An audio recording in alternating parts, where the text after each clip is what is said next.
Welcome friends, मैं सतीश तिवारी आप सभी का स्वागत करता हूं। इंडिया के किसी भी कॉम्पिटिटिव एग्जाम को फाइट करने के लिए, वो चाहे एसएससी का हो या फिर रेलवे का हो या फिर कोई भी वन डे कॉम्पिटिटिव एग्जाम हो, उसको फाइट करने के लिए मैं आपका मैथ का कॉन्सेप्ट क्लियर करने में मदद कर रहा हूं और जो भी डाउट्स आ रहे हैं वो मैं क्लियर कर रहा हूँ। तो उसी के बारे में अभी तक हमने रेशियो एंड प्रोपोर्शन में, अनुपात एवं समानुपात में बहुत सारे क्वेश्चन विद कॉन्सेप्ट डिस्कस किया है। कल तक हमारा जो चैप्टर था वो पार्टनरशिप का चल रहा था। अभी जो हमारा चैप्टर है वो रेशियो एंड प्रोपोर्शन का ही है। उसके अंदर पार्टनरशिप कोई एक चैप्टर है जिसको हमने सॉल्व कराया, उससे बहुत सारे क्वेश्चंस आ जाते हैं। अभी आज मैं क्या करूंगा, रेशियो एंड प्रोपोर्शन के इंपॉर्टेंट क्वेश्चंस डिस्कस करूंगा जो आपके एग्जाम ओरिएंटेड, जिनका आरआरसी ग्रुप डी का एग्जाम है, एमपी पुलिस का एग्जाम है, यूपीएसआई का है, उनके लिए बेहद इंपॉर्टेंट है।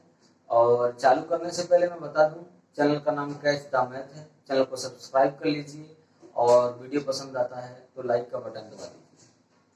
तो चालू करेंगे बिना देरी किए, लेकिन मैं उससे पहले एक चीज बता दूं कि आप चाहे कोई भी एग्जाम की प्रिपरेशन कर रहे हो या इवन करना चाहते हो तो चैनल को तो सब्सक्राइब करिए ही, लेकिन कंसिस्टेंसी जरूर बना के रखें। जब तक आप कंसिस्टेंसी बना के नहीं रखेंगे आपकी कुछ भी चीजें समझ में आने वाली नहीं है। Consistency is the first and most important की ऑफ सक्सेस। अगर आप कंटिन्यूटी किसी चीज में बना के रखते हैं, लगातार कोई चीज आप कर रहे हैं तो ही आप सफल होंगे, अन्यथा आपको कोई सफलता नहीं दिला सकता है। ठीक है, तो मेरा कहने का मतलब है जो भी वीडियोज आ रही हैं, अगर आप मैथ की तैयारी करना चाहते हो, मैथ में अपने को स्ट्रांग करना चाहते हो, क्योंकि क्वेश्चन क्या है एग्जाम में, लेवल क्वेश्चन का सही रहता है, सरल रहता है। दो चीजें होती है, एक तो एग्जाम का प्रेशर और जो दूसरी चीज हमारे पास टाइम मैनेजमेंट। वो दोनों चीजें आपके पास नहीं हो पाती है, इसके लिए एग्जाम आप क्रैक नहीं कर पाते हैं और क्वेश्चन छूट जाते हैं। तो सबसे पहली बात मैं बताना चाहूंगा कि कंसिस्टेंसी बनाए रखेंगे, लगातार कोई चीज करेंगे तो टाइम मैनेजमेंट भी होगा और एग्जैक्ट चीजें जो आपको करना चाहिए वो कॉन्सेप्ट सीख के आप वैसे ही कर पाएंगे। तो चालू करते हैं बिना देरी के। आप लोग चैप्टर देख रहे हैं, रेशियो एंड प्रोपोर्शन का है। इसमें रेशियो के इंपॉर्टेंट क्वेश्चंस मैं डिस्कस करूंगा आपके साथ। और कल से हमारा जो चैप्टर रहेगा वो ट्रिगोनोमेट्री का रहेगा। ट्रिगोनोमेट्री का हम पढ़ाएंगे, जो भी कल बेसिक फाउंडेशन रहेगा। और कोई भी चैप्टर मैं स्टार्ट करता हूँ उसका फाउंडेशन जरूर पढ़ाता हूँ। उससे क्या होता है, जो भी नए बच्चे हैं वो जीरो लेवल से तैयारी कर सकते हैं और उनके लिए बेहद इंपॉर्टेंट है जो लोग फ्री ऑफ कॉस्ट तैयारी करना चाहते हैं। ठीक है, तो चालू करते हैं। क्वेश्चन नंबर फर्स्ट,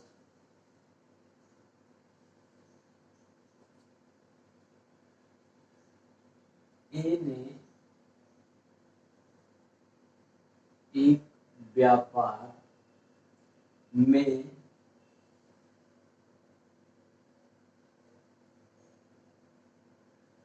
कुल पूंजी का 1/6 भाग, कुल पूंजी का 1/6 भाग 1/6 समय के लिए लगाया।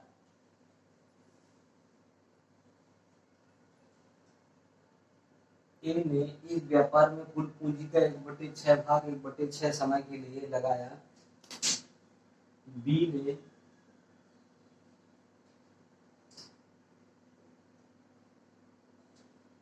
कुल पूंजी का 1/3 भाग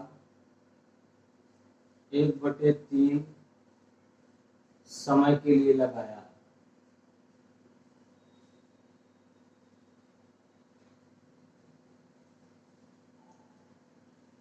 तथा सी ने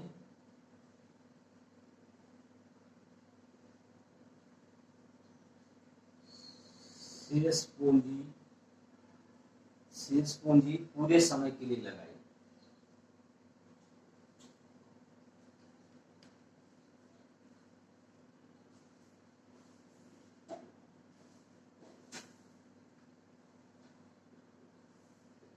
लगाई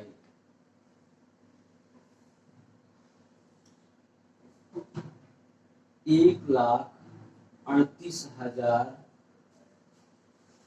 के लाभ में बी का हिस्सा बताइए। लाभ में बी का हिस्सा क्या होगा?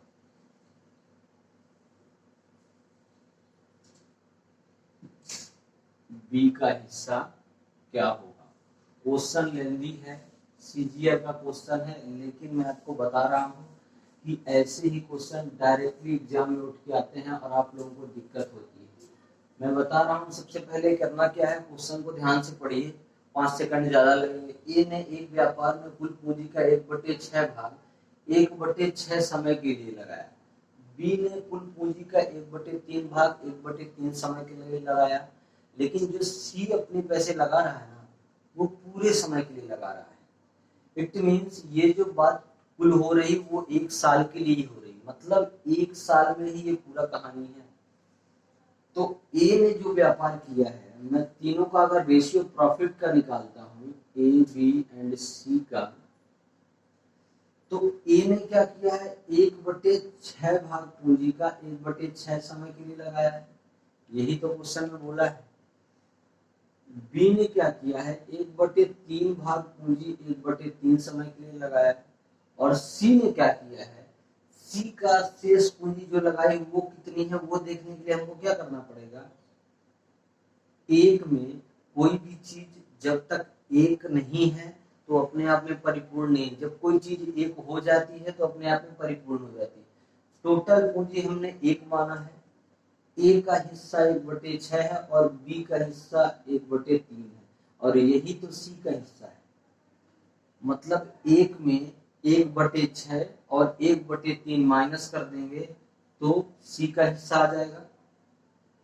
1 साल की बात है तो 1 का मल्टीप्लाई कर देंगे। अब यहां से निकाल दीजिए 1/36 रेशियो 1/9 हो जाएगा ना, ये 1/6 और इंटू 1/6 और ये 1/3 इंटू 1/3 ये हो जाएगा। उसके बाद क्या होगा, यहाँ पे क्या होने वाला है ये मुझे बताइए। ये 3 2 और 1 3, 3 बटे हो जाएगा 6, यानी 1/2 हो जाएगा। 1/2 का इसमें मल्टीप्लाई करेंगे तो उतना ही रहेगा। ये इतनी चीजें निकल के आपके पास आ गई, ठीक है। ये तीनों के प्रॉफिट का हिस्सा है। कैसे प्रॉफिट का हिस्सा है, मैंने आपको सिखाया था जो प्रॉफिट इक्वल टू क्या होता है, इन्वेस्टमेंट इनटू टाइम। इसने इन्वेस्टमेंट 1/6 कुल पूंजी का किया है, जो कि 1/6 समय के लिए। कुल पूंजी का 1/3 इन्वेस्ट किया है, जो 1/3 समय के लिए। और ये उसका टाइम है, सी का इन्वेस्टमेंट उसका ये 1/6 और 1/3 दोनों को जोड़ के 1 में माइनस कर देंगे तो 1/2 हो गया।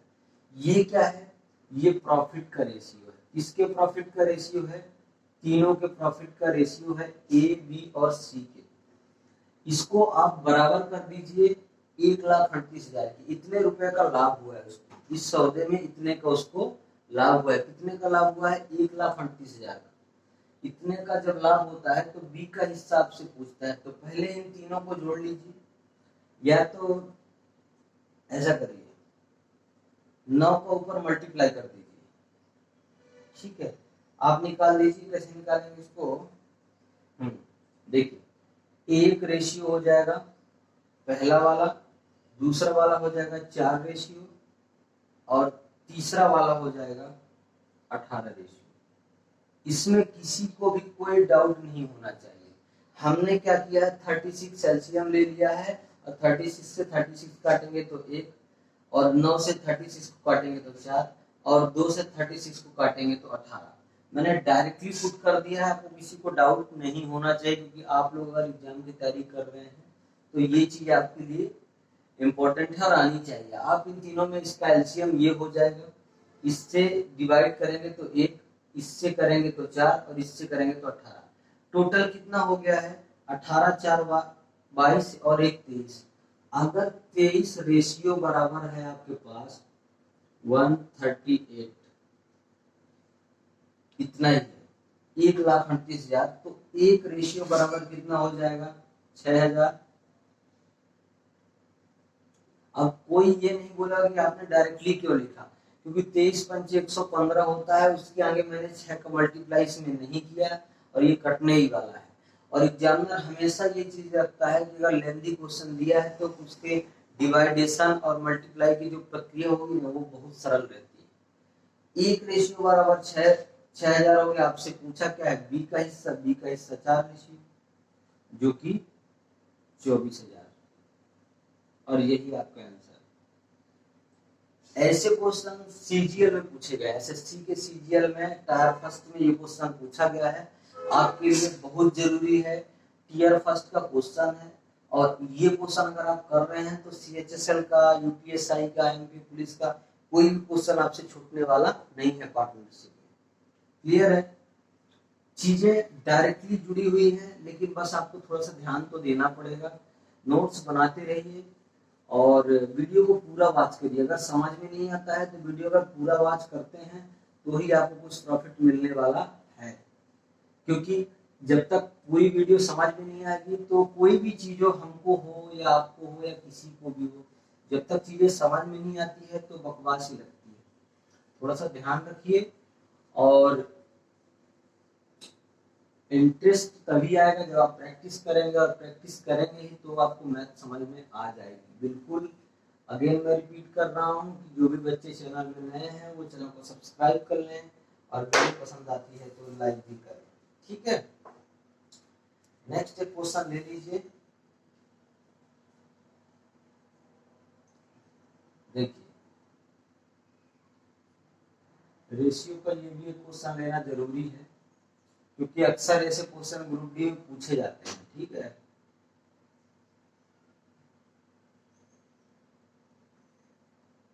दो धनात्मक पूर्णांकों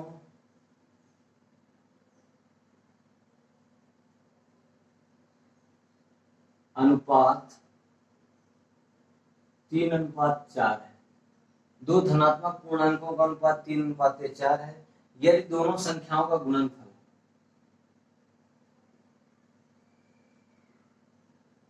यदि दोनों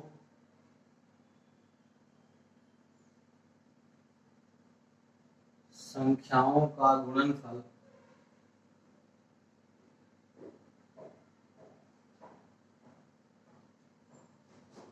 1728 है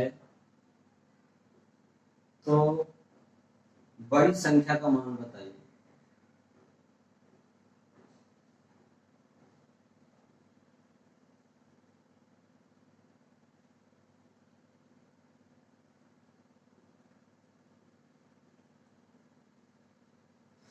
दोनों संख्याओं का गुणनफल का मान इतना है तो बड़ी संख्या का मान बताइए। ठीक है, दो धनात्मक पूर्णांकों का अनुपात इतना है। दो धनात्मक पूर्णांकों का अनुपात मतलब मैं मान लेता हूँ वो संख्याएं 3x और 4x है। क्या मैं ऐसा कह सकता हूँ आपसे? यदि दोनों संख्याओं का गुणनफल, तो आपको कुछ नहीं करना है। आपको करना क्या है मैं वो चीज बताता हूँ। अगर दोनों संख्याएं मैं 3x और 4x मान लेता हूँ तो दोनों को मल्टीप्लाई कितना हो जाएगा? 12x। और जब 3x और 4x है तो x का जब मल्टीप्लाई होगा ना तो x स्क्वायर हो जाएगा। कैसे हो जाएगा? मैंने वो संख्या मान ली 3x और 4x, तो 12x स्क्वायर बराबर 1728 के हो जाएगा। ये क्वेश्चन आया हुआ है आरआरबी एनटीपीसी में, क्वेश्चन पूछा हुआ है 2016 में रेलवे ने। तो मैं डायरेक्टली ये चीज करा रहा हूँ, ग्रुप डी में ऐसे क्वेश्चन आ सकते हैं। दो धनात्मक पूर्णांकों का अनुपात इतना है, मैंने संख्या मान ली 3x और 4x, दोनों को मल्टीप्लाई करेंगे तो 12x स्क्वायर हो गया, उसके बराबर 1728 कर दिया तो x स्क्वायर बराबर कितना हो जाएगा? अब देखना इन चीजों में क्या करता है, डायरेक्टली में क्वेश्चन उठाया ना तो कुछ ना कुछ सेटिंग दे देगा। काटो, 12 कम 12 कितना बचा? 5 बचा, 12 चौक 48, 4 बचा, 12 चौक 48। कितने सरल से कट गया है। एक्स स्क्वायर बराबर 144 है तो x बराबर 12 हो जाएगा। किसी भी को कोई दिक्कत? किसी भैया को कोई दिक्कत? अगर x बराबर 12 है तो बड़ी संख्या का मान पूछा और बड़ी संख्या आपके पास 4 निकल के आ रही है तो 12 चौक 48, तो बड़ी संख्या क्या हो जाएगी? बड़ी संख्या हो जाएगी 12 गुणे 4 बराबर 48। यही आपका आंसर है। x बराबर 12 है, हमने संख्याएं 4x मानी थी बड़ी संख्या, तो 12 चौक 48। और वही चीजें मैं सिखा रहा हूँ कि ये जो छोटी छोटी चीजें हैं आपके लिए बहुत ही इंपॉर्टेंट है। ऐसे क्वेश्चन निकल के आएंगे, इससे बाहर कुछ आने वाला नहीं है आरआरसी ग्रुप डी में। आप लोग को कोई भी डाउट है ना तो जाके आप पेपर चेक कर लेना, अगर नहीं आया तो आप मेरे को कमेंट बॉक्स में जरूर बताना कि ऐसे क्वेश्चन नहीं आए हुए हैं, ठीक है। वो आने ही वाले हैं और आपके लिए बहुत इंपॉर्टेंट है। क्वेश्चन को समझने की कोशिश कीजिए, क्वेश्चन आपसे कह क्या रहा है। अगर आप कोई चीज ये समझ में आई क्वेश्चन ये कह रहा है तो आपको सॉल्व करने से कोई नहीं रोक सकता है। लेकिन प्लीज कंसिस्टेंसी मेंटेन करिए, डेली वीडियो वॉच करिए और क्वेश्चन का सोल्यूशन निकालिए। क्वेश्चन का सोल्यूशन आप निकालना सीखेंगे तो मैं ऑलरेडी 20 से 30 क्वेश्चन आपको प्रैक्टिस के करा देता हूं जो कि एग्जाम ओरिएंटेड रहते हैं या फिर एग्जाम में आए हुए रहते हैं वो वाले किसी भी चैप्टर में। नेक्स्ट क्वेश्चन लिखिए आप एक,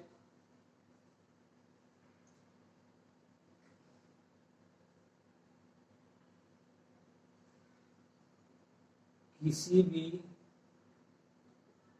कंपनी में ए बी व सी की साझेदारी, ए बी व सी की साझेदारी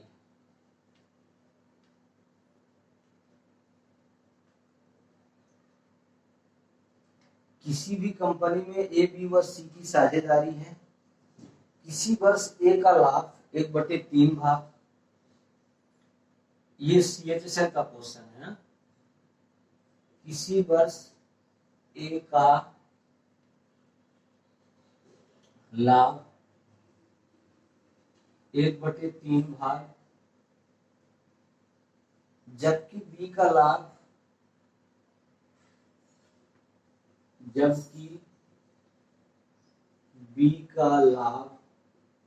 1/4 भाग। उसी वर्ष सी शेष 5,000 प्राप्त करता है। उसी वर्ष सी शेष 5,000 रुपए प्राप्त करता है।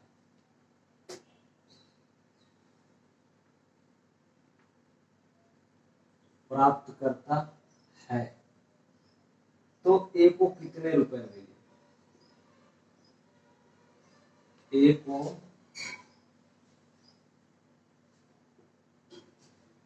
कितने रुपए मिले, ये क्वेश्चन है। और मैं अगेन आपको रिपीट कर रहा हूं कि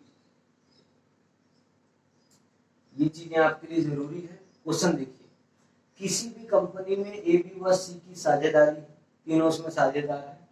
किसी वर्ष ए का लाभ 1/3 भाग, जबकि बी का 1/4 भाग और उसी वर्ष सी का 5,000 रुपए प्राप्त होता है। मतलब कि 1/4 और 1/3 भाग जब किसी में डिवाइड हो जाता है तो बचता कितना है? सिर्फ 5,000 रुपए। और वही तो कुल के बराबर है। कुल कितना है वही तो मैं बता रहा हूं, ठीक है। अब सी का भाग यहां से निकाल दीजिए डायरेक्ट। सी का भाग यहां से डायरेक्टली कैसे निकाल पाएंगे? सी का भाग निकालिए, एक टोटल है मान लीजिए, ए का कितना है 1/3 और बी का कितना है 1/4। यहां से आप निकालेंगे तो ये क्या हो जाएगा? 4 और 3 का एलसीएम यानी 5/12 हो जाएगा टोटल। सी का भाग 5/12 है जो कि 5,000 के बराबर है। अगर 5/12 5,000 के बराबर है, काट दीजिए इसका, इसमें मल्टीप्लाई कर दीजिए, यहां से काट दीजिए, ये 1,000 हो जाएगा। ये 1,000 हो जाएगा, यानी टोटल जो आ जाएगा, टोटल अमाउंट कितनी आ जाएगी? 12,000 रुपए। 5/12 हिस्सा अगर 5,000 के बराबर है तो ये 5 से ये कट जाएगा और इसका क्रॉस मल्टीप्लाई हो जाएगा, ठीक है। टोटल राशि आ गई 12,000 रुपए। ए को कितना? ए को 1/3 भाग लाभ मिलता है। ये प्रॉफिट का रेशियो था जिसपे हमने डिवाइड कर दिया। 12,000 टोटल राशि, टोटल प्रॉफिट हो गया और उसका 1/3 यानी ए का भाग 1/3 गुणे 12,000 ही आएगा, बराबर कितना आ जाएगा 4,000 रुपए। और यही तो आपसे पूछा था कि जो ए को कितने रुपए मिले प्रॉफिट में, टोटल प्रॉफिट 12,000 है, ए का भाग 1/3 है, तो 1/3 12,000 का निकालेंगे तो 4,000 रुपए आपका आंसर हो जाएगा। क्लियर हुआ है? ऐसे क्वेश्चन आपके एग्जाम में उठ के आ रहे हैं, और डायरेक्टली ये क्वेश्चन आया हुआ है, ये CHSL में आया हुआ क्वेश्चन था, कुछ भी नहीं है इसके अंदर, लेकिन पूछा गया था आपसे और आपको सॉल्व करना है। ये चीजें इसके लिए दी गई हैं। अभी मैं करा रहा हूं कि आपको प्रैक्टिस रहे, आप किसी भी एग्जाम में बैठो तो सही, कोई दिक्कत ना हो। एक क्वेश्चन आपको यूपीएसआई कराता हूँ, इतना सरल क्वेश्चन आया था, यूपी पुलिस का, सॉरी है यूपीएसआई का नहीं, यूपी पुलिस का था, बहुत सरल, मतलब इतना सरल आप समझेंगे नहीं। वो जो सीढ़ीदार भिन्ने हमने कराया था, पहली और दूसरी संख्या, तीसरी और चौथी संख्या का रेशियो ये है, आपको घर बना के वो सॉल्व करने का जो मैंने सिखाया था वही आया हुआ है। ठीक है, यूपीएसआई का क्वेश्चन है, देखो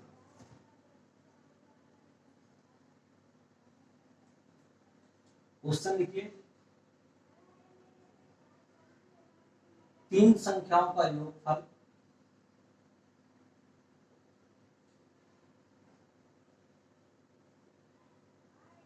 तीन संख्याओं का योगफल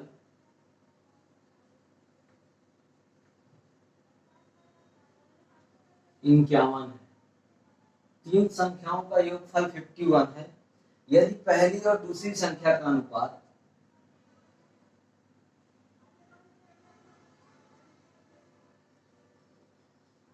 पहली और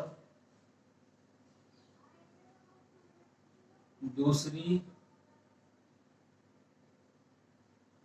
संख्या का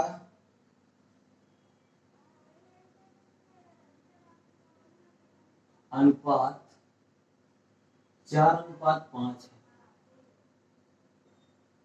दूसरी और पहली तथा तीसरी का, यदि पहली और दूसरी संख्या का अनुपात इतना है और पहली और दूसरी संख्या का अनुपात कितना 4:5, तो पहली और तीसरी संख्या का अनुपात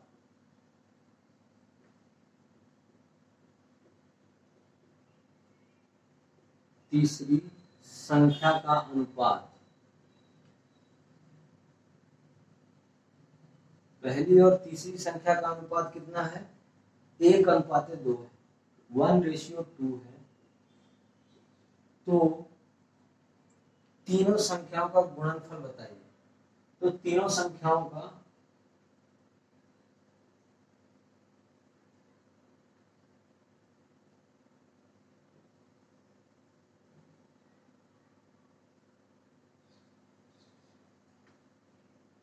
गुणनफल पूछ रहा है आपसे, गुणनफल बताइए।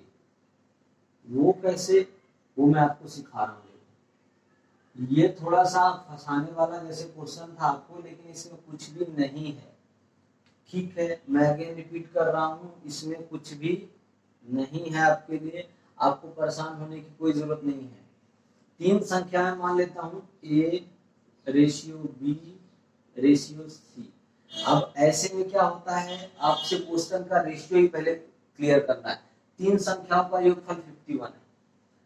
यदि पहली और दूसरी संख्या का अनुपात 4:5 है, पहली और दूसरी संख्या का अनुपात कितना है। नेक्स्ट क्वेश्चन में क्या बोलता है, पहली और तीसरी संख्या का अनुपात 1:2 है, यानी जो पहली संख्या है ना और जो तीसरी संख्या है, इसका अनुपात 1:2 है।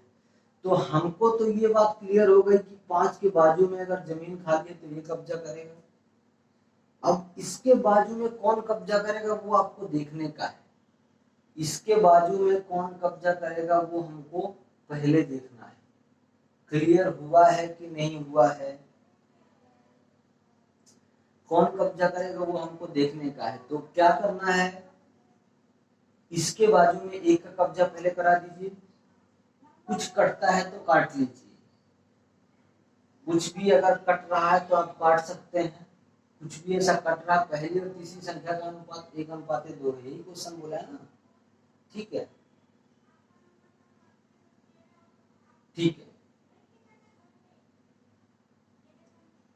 नहीं तो एक दूसरा मेथड ये वाला लगा लीजिए ना, इसमें सेट नहीं हो रहा तो कोई बात नहीं, अपने पास दूसरा भी ऑप्शन है अपने पास।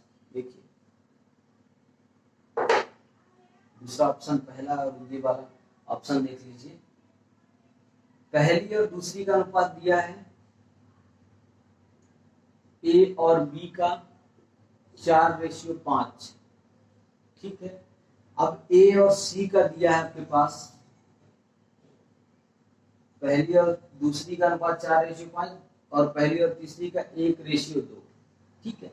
तो इसको क्या करना है, जो ए वाला पार्ट है ना, ये वाला, ये दोनों पार्ट सेम है, ये दोनों पहली संख्याएं हैं और इन दोनों को बराबर कर लीजिए। तो ये और ये आपस में बराबर होना चाहिए। बराबर करने के लिए क्या करेंगे, इसमें 4 का मल्टीप्लाई करेंगे, कर लीजिए 4 का मल्टीप्लाई कर दीजिए तो A/B/C कैसे हो जाएगा, ए हो जाएगा 4, बी कितना है 5 और सी कितना हो जाएगा 8। ये हो जाएगा आपकी संख्याओं का रेशियो। मैंने वो सीढ़ीदार क्यों नहीं बताया, सीढ़ीदार में बीच में संख्या आ गई थी, उसमें क्या होता है आप डाउट में रह जाते हैं। इसलिए मैंने क्या किया कि ये दोनों संख्याएं पहली संख्या है, इन दोनों को बराबर कर दीजिए। बराबर करने के लिए क्या करना पड़ेगा हमको, हमने नीचे वाले में ए और सी में 4 का मल्टीप्लाई कर दिया तो ए हो गया हमारा बराबर, बी 5 रेशियो हमने 5 रख दिया, सी क्या है 8 रेशियो हो गया, ए बी सी तीनों का रेशियो निकल गया, 8 5 13, 8 5 13 और 4 17। अब क्वेश्चन में क्या बोला है कि अगर 17 रेशियो बराबर 51 के, यही क्वेश्चन में बोला है ना कि तीनों संख्याओं का योगफल 51 है। 17 रेशियो बराबर अगर 51 है तो 1 रेशियो बराबर 3, 17 से ये कट जाएगा 3 में जाएगा। क्वेश्चन में क्या बोला है कि तीनों संख्याओं का गुणनफल, तो पहली संख्या हो जाएगी 12, दूसरी संख्या 15 और तीसरी संख्या 24। तो ए बी और सी तीनों संख्याएं निकाल दीजिए। ए बी और सी कितनी हो जाएगी, पहली संख्या 12, दूसरी 15 और तीसरी हो जाएगी 24। तीनों का मल्टीप्लाई करेंगे, कर दीजिए 12 गुणे 15 गुणे 24। अब इसमें मल्टीप्लाई करने में कैसे करेंगे, अगर हम 15 को 30/2 लिखते हैं तो 2 से ये कट जाएगा। देखा 15 को अगर हम यहाँ मान लीजिए 30/2 लिख देते हैं, यहाँ 15 ही है ना, लेकिन 30/2 ये भी तो 15 के बराबर ही है ना। 15 का मल्टीप्लाई करना है, कैसे करना है, 2 से काटेंगे 6 बार कट गया। ये तो क्लियर हो गया कि ये 180 हो जाएगा। 180 गुणे 24 काट दीजिए, कितना हो जाएगा 4320 और यही आपका आंसर है। ठीक है, ऐसी चीजें डायरेक्टली आपको छोटी छोटी ट्रिकी चीज है। मैं 15 को 30/2 लिखा तो ये यहाँ से कट जाता है और 30 का इसमें मल्टीप्लाई करेंगे तो 180 हो जाएगा। और ये डायरेक्टली चीजें निकल के जो मैं दिखा रहा हूँ निकाल के, ये आपके लिए है और प्रैक्टिस से ये चीजें आएगी। क्वेश्चंस अच्छे थे और लेंदी भी थे, आपके लिए बहुत इंपॉर्टेंट है चैप्टर, लेकिन सॉल्व जरूर करिए। अगर आप क्वेश्चन सॉल्व नहीं करेंगे तो आपके समझ में आने वाला नहीं। ठीक है, रेशियो एंड प्रोपोर्शन के जितने क्वेश्चन सॉल्व करेंगे उतना आपके लिए इंपॉर्टेंट है, उतना आपके लिए अच्छा है। लेकिन जुड़िएगा जरूर, जुड़ना ना भूलें, डेली जुड़िए और वीडियो को पूरा वॉच करिए। ठीक है, तो दोस्तों आज की वीडियो में बस इतना ही। और मैं बता रहा हूँ कि कल से मैं चैप्टर शुरू करने वाला हूँ ट्रिगोनोमेट्री, जो आपके लिए बहुत इंपॉर्टेंट है। एडवांस में मैंने अलजेब्रा करा दिया है, ट्रिग्नोमेट्री कराऊंगा, इसके बाद जियोमेट्री और फिर मेंसुरेशन कराऊंगा मैं। तो मैं लिख देता हूँ, चैनल का नाम कैच द मैथ है, चैनल को सब्सक्राइब कर लीजिए और वीडियो पसंद आती है तो लाइक भी करिए। लाइक और शेयर करना ना भूलें। लाइक शेयर करने से क्या होता है, हमारा मोटिवेशन बना रहता है कि हम जो भी वीडियो लेके आ रहे हैं वो आपके लिए बहुत हेल्पफुल है और आप उसका यूज कर रहे हैं, उसको देख रहे हैं। बस यही मोटिवेशन के लिए आप लाइक, सब्सक्राइब और शेयर करते रहिएगा। आपका दिन शुभ हो।